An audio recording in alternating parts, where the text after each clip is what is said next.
के चरणों में गिर गए। कहा, हे महात्मा ने, आप बताइए हमारा जीवन यापन कैसे होगा।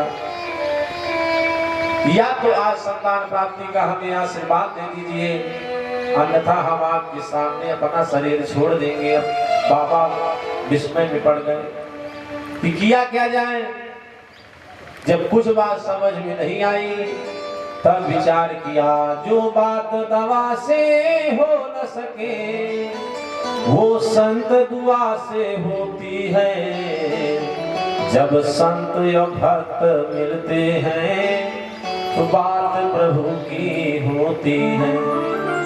क्योंकि बड़ी विडंबना है, कुछ लोग ऐसे हैं जिस दुख से आप स्वयं दुखी होते हैं, और कुछ लोग ऐसे हैं जिससे पूरा समाज दुखी होने लगता है।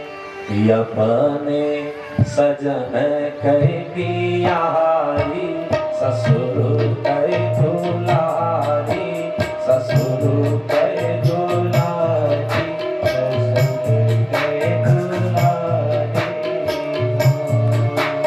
वो अपने सजन कह दियारी, ससुर कह दुलारी, ससुर कह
कि पंडित जी ने निर्णय कर ही लिया है कि हम अपना शरीर छोड़ देंगे, तुरंत एक फल निकाल करके दे दिया।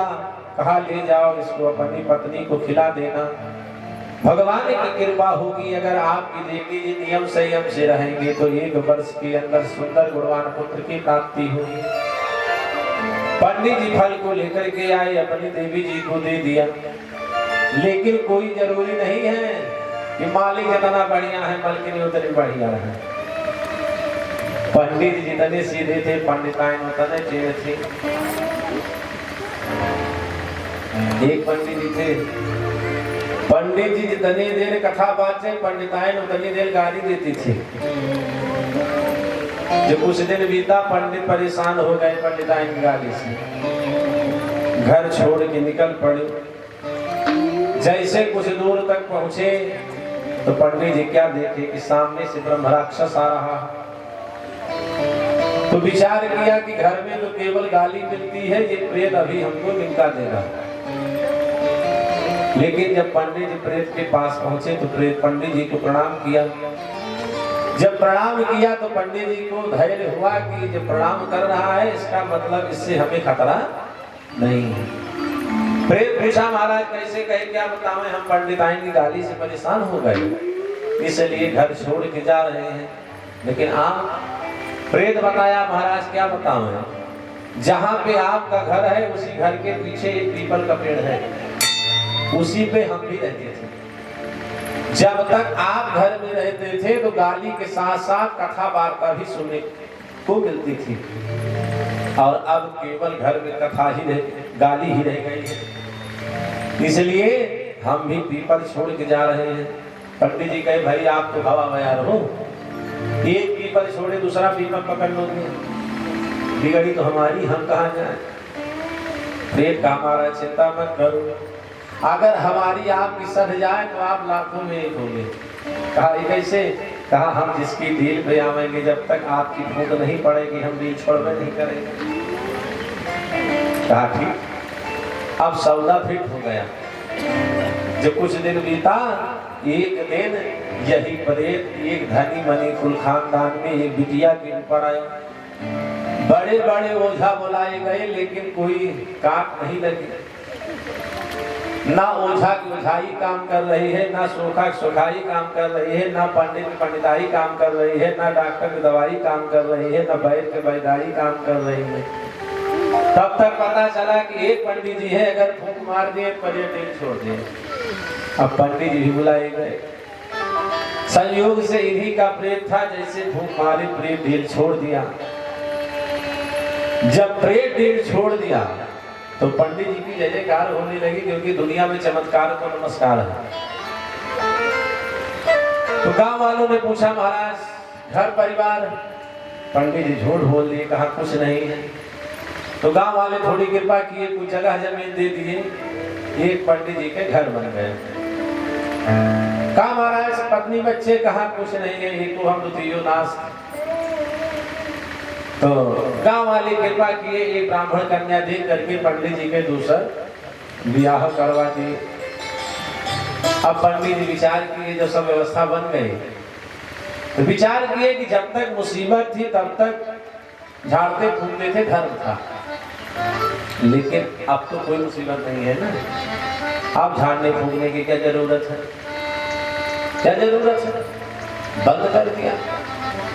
लेकिन आप दूसरों से बच सकते हो, अपनों से कैसे बचोगे। रौनक मंत्र जानते हैं। अब आप सोचेंगे हम झाड़ेंगे नहीं, फूकेंगे नहीं, तो आप दूसरों को बता सकते हो। लेकिन जब कौनो खास आ जाए, क्यों जगह कहीं छुट्टी ना मिले कि हम ना जाए, यह बंद कर दिए। संयोग से वही परेत नई की पंडिताई की मामी के ऊपर आ गया। बड़े बड़े ओझा बुलाए गए, तो फायदा नहीं। तो पंडिताइन कहे चलो फूंक मारो, कहे खबरदार, अब झाड़ना फूंकना बंद कर दिए। पंडिताइन कही एक बात बताओ, हमारी मामी को कुछ हो जाएगा तुमको कुछ मिलेगा, चलो फूंक मारो।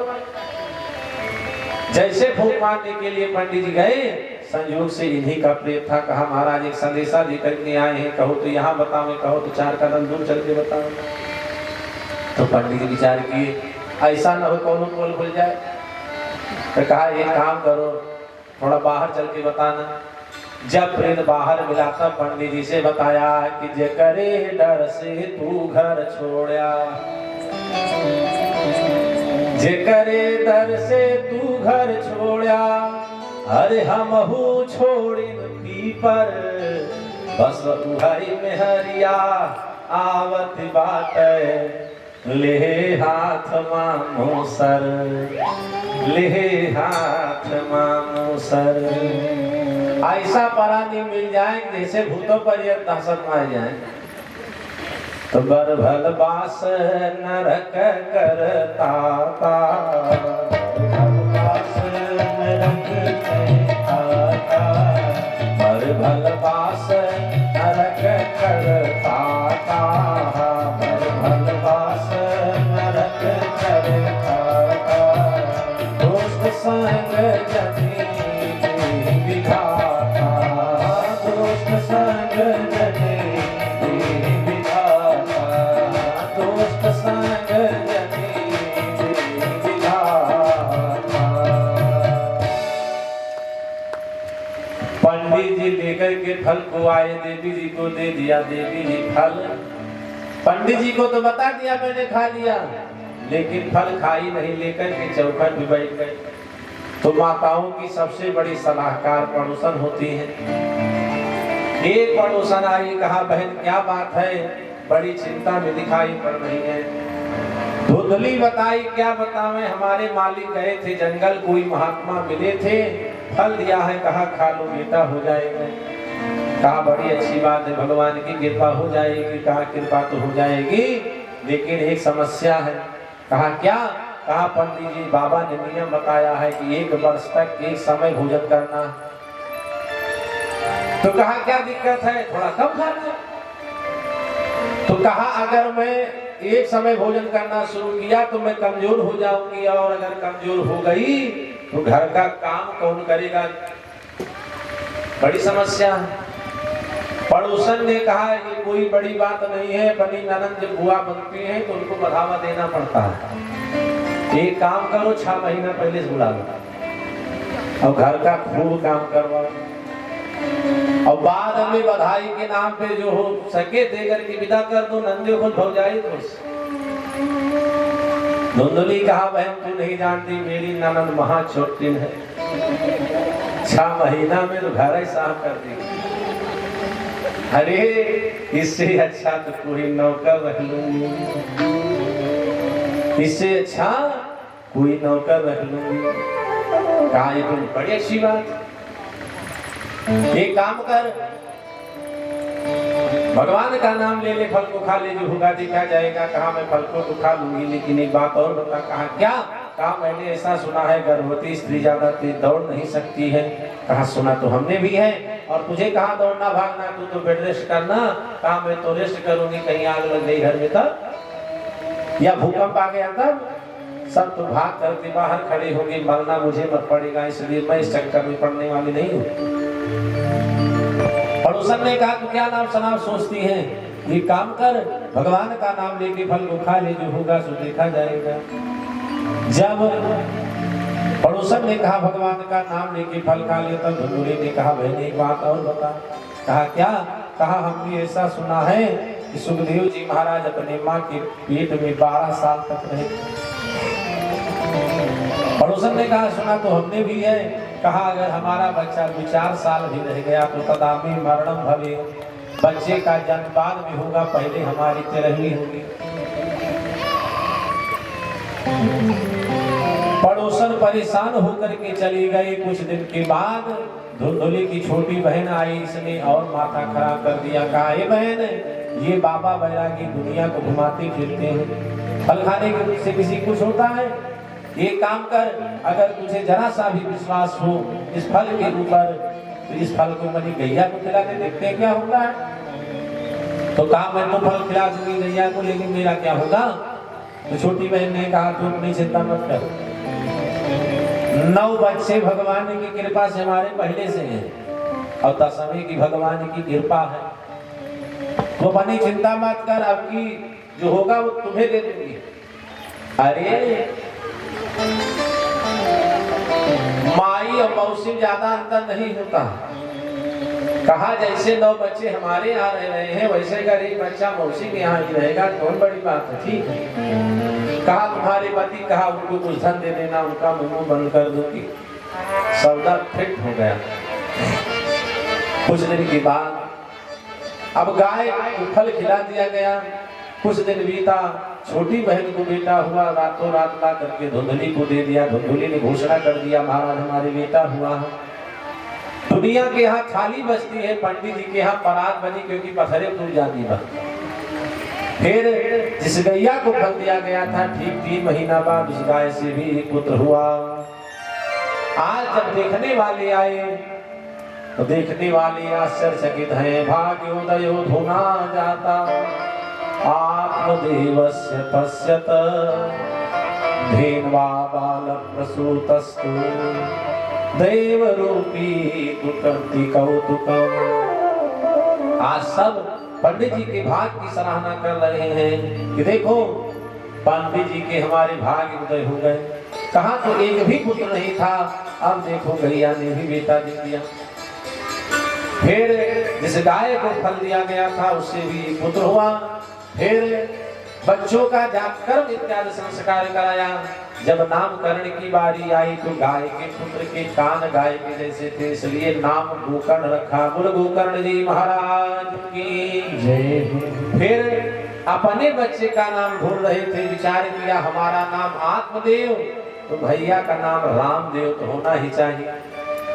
तब तक बगल में धुंधुली खड़ी थी। कहा श्रीमान जी खबरदार, 9 महीने तक बच्चे को पेट में लेकर के मैं हूँ, बच्चे को जन्म हमने दिया और नाम रखोगे बने बराबरी का। अरे जब बच्चा हमारा तो नाम भी हमारे टंकर का होना चाहिए। तो कहा क्या नाम रखें? कहा अगर हमारा नाम धुंधुली है तो भैया का नाम धुंधुकारी होना चाहिए। कहा कोई दिक्कत नहीं है, कोई बात नहीं है। नाम में क्या रखा है? अब नामकरण कर दिया। फिर पंडित जी के दोनों बच्चे विख्यात हुए, लेकिन एक हुआ विख्यात और दूसरा हुआ कुख्यात। कियत कालेन तौ जातौ तरुणौ तनयामिति गोकर्णः पंडितो ज्ञानी धुंधुकारी महाखलः। गोकर्ण जी पढ़ने के लिए काशी जाते हैं। अगर किसी को बनना है, किसी को पढ़ना है तो बनने के लिए, पढ़ने के लिए पाठशाला खुली है, यूनिवर्सिटी है, अध्यापक है, गुरु हैं। और किसी को बिगड़ना है तो कहीं जाने की जरूरत नहीं है, यही निलई तिवारी पुरवन सारी व्यवस्था मिल जाएगी, तवनो कभी ना आए भाई।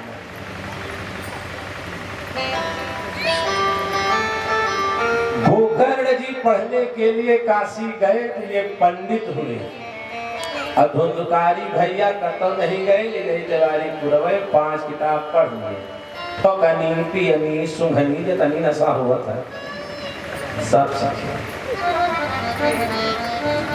छोटे से थे तो चीटी चीटा माटा माटा माटा, और बड़े हुए बच्चों को लेके जाए पेड़े चढ़ाए के लिए, कुआं में फोटो दिखावे बहाने के लिए। ओरहन पे ओरहन आ रहा है, लेकिन बड़मलई किया ओरहन ना सुना जा रहा। समस्या तब तक नहीं हुई है जब तक वही बच्चा अपने लिए तकलीफ नहीं दिया। एक दिन धुंधुकारी लेकर के लट खड़ा हुआ, कहा पिताजी सारी जिंदगी धन कमाए हो, हम तो बुढ़ौती में आए हैं, कब खर्चा करने की नौबत नहीं आई। लाओ जितना धन गाड़ के रखे हो हमारे हवाले करो, नहीं तो लाठी से खबर लूंगा। क्योंकि ये धुंधुकारी महाखल है। खल उसे कहते हैं, एक होते हैं खल, खल उसे कहते हैं जो गांव देश समाज को तकलीफ दे। और महाखल वो है कि जो गांव देश समाज के साथ साथ अपन महतारी बाप में छोड़े, वो है महाखल। और महाखल के ऊपर है प्रबल खल, देवी देवता न छोड़े, वह है प्रबल खल, लंका वाले। अब पंडित जी ने विचार किया, कहां जाऊं, किससे अपना दुख बताऊं, इससे अच्छा तुम्हें मर जाऊं।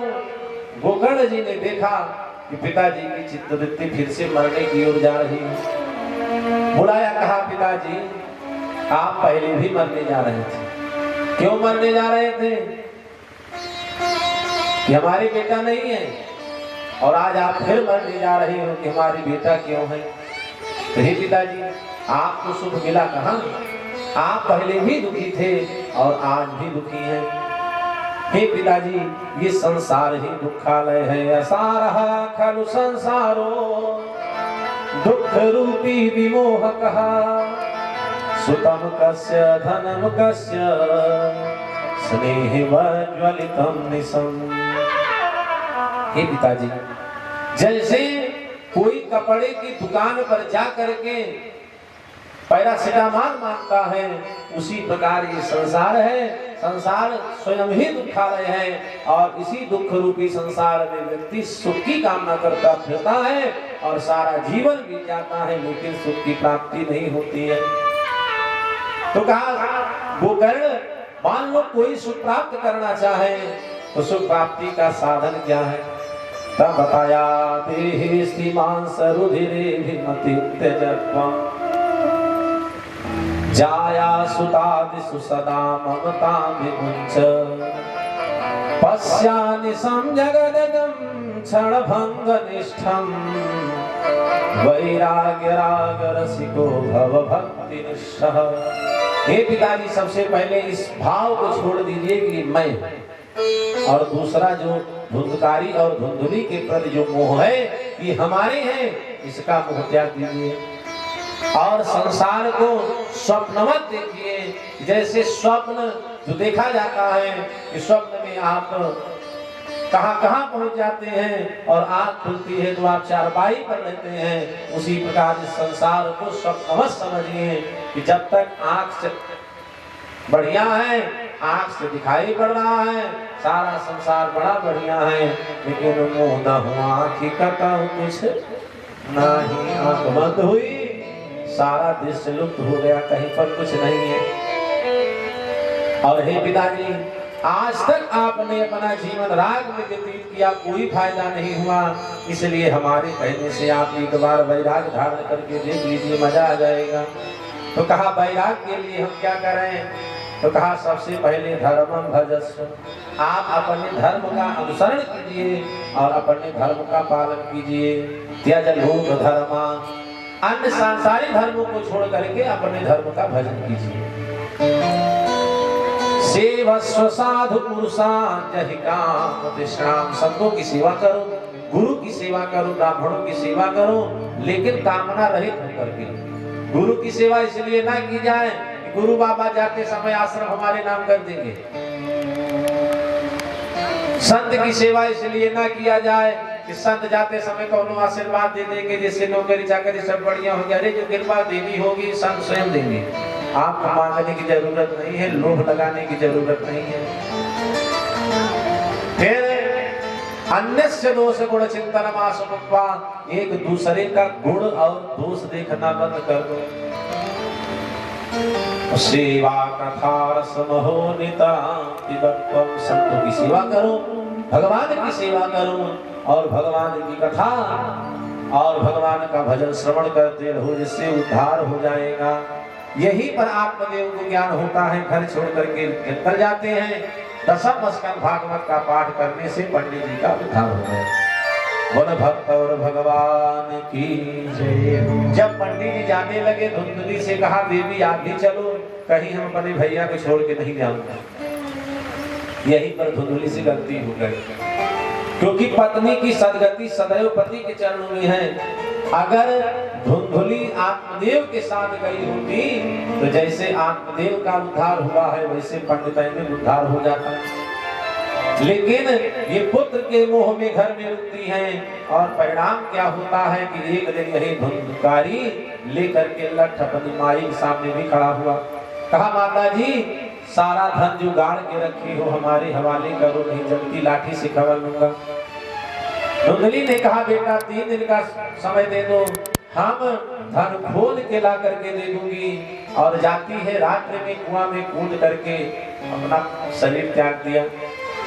अगर पंडित जी के साथ गई होती तो उद्धार हो जाता। पुत्र मोह में घर में रुकती है, कुआं में कूद के कच्ची मौत हुई। तो केवल धुंधकारी ही प्रेत नहीं बना, धुंधली भरी चुड़ैल। फिर गोकर्ण जी तीर्थ यात्रा के लिए जाते हैं। इधर धुंधकारी अभी तक स्वयं वेश्याओं के यहाँ जाता था, 5-5 वेश्याओं को ला करके अपने घर में रख लिया। एक दिन जब बहुत सारा धन लेकर के आया तो वेश्याओं ने विचार किया कि जब देखो तब चोरी करता रहता है, मान लो आज नहीं पकड़ा गया, किसी दिन पकड़ा जाएगा तो सबसे पहले हमारा नाम लेगा, इसलिए धन अपने पास पर्याप्त हो गया है, इसका बंटवारा करो, इसे ठिकाने लगाओ और यहाँ से चलते बनो, क्योंकि तुलसी वै नर चतुर है, जिमन राम चरण लय लीन, पर धन पर मन लेन मान, वेश्या परम प्रवीण। धुंधकारी को वेश्याओं ने मदिरा पान करा दिया। जब सोने लगा चारपाई पर बांध करके लाठी डंडे से मारना शुरू किया, जब धुंधकारी की मृत्यु नहीं हुई तो तब तांगार समूहांश व्याकुलो निधनं गतः, जलता हुआ कारा ला करके धुंधकारी के मुख में डाल दिया, जीवा दग्ध हो गई और धुंधकारी का प्राण हो गया। इधर धीरे धीरे सब पांचों एक एक करके अपने अपने निवास स्थान को चली गई। इधर गोकर्ण जी तीर्थ यात्रा में भ्रमण करते करते जब गया जी में पहुंचे हैं तो किसी ने से पता चला कि धुंधकारी का प्राणांत हो गया है, तो अनाथ जान करके धुंधकारी के नाम से एक पिंडा दिया। फिर अपनी जन्मभूमि वापस आते हैं, विचार किया किसी और के यहाँ क्या जाए, चलो अपने घर में ही चले, वही टूटी खाट पड़ी थी। जैसे ही विश्राम करने लगे तुरंत क्या देखा, सकल में सह सकल हस्ती सकृष्ट पुरुषो भवे, एक भेड़ का बच्चा दिखाई पड़ा। भेड़ के बच्चे को ढंग से देख भी नहीं पाए थे कि भेड़ का बच्चा हाथी बन गया। हाथी इंद्र, इंद्र पुरुष अग्नि। गोकर्ण जी ने पूछा, श्रीमान जी आप कौन है? केवल रो रहा था, तब गोकर्ण को विश्वास हो गया कोई दुर्गति को प्राप्त हुआ व्यक्ति है।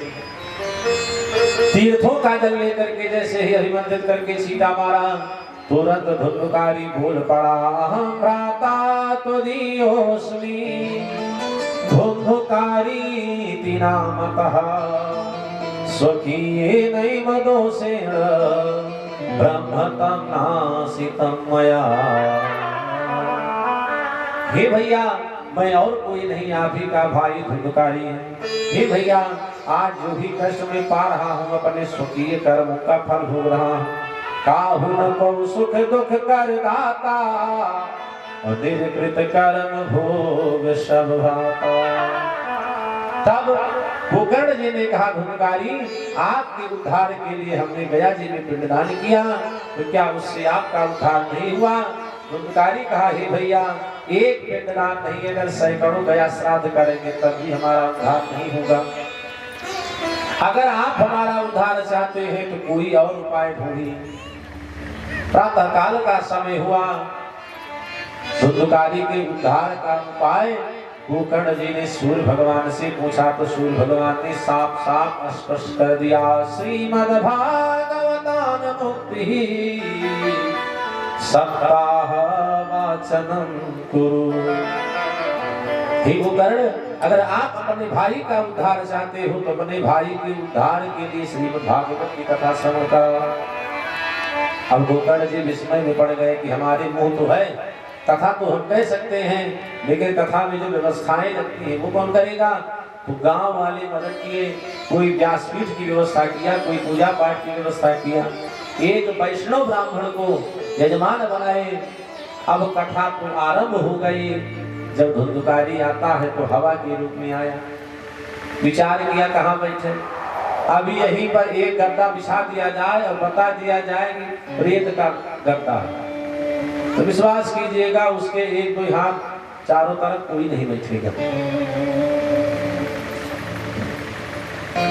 धुंधकारी विचार किया कहाँ बैठे, तब तक देखा एक 7 गांठ का बांस पड़ा था, उसी बांस के पोल में प्रवेश किया।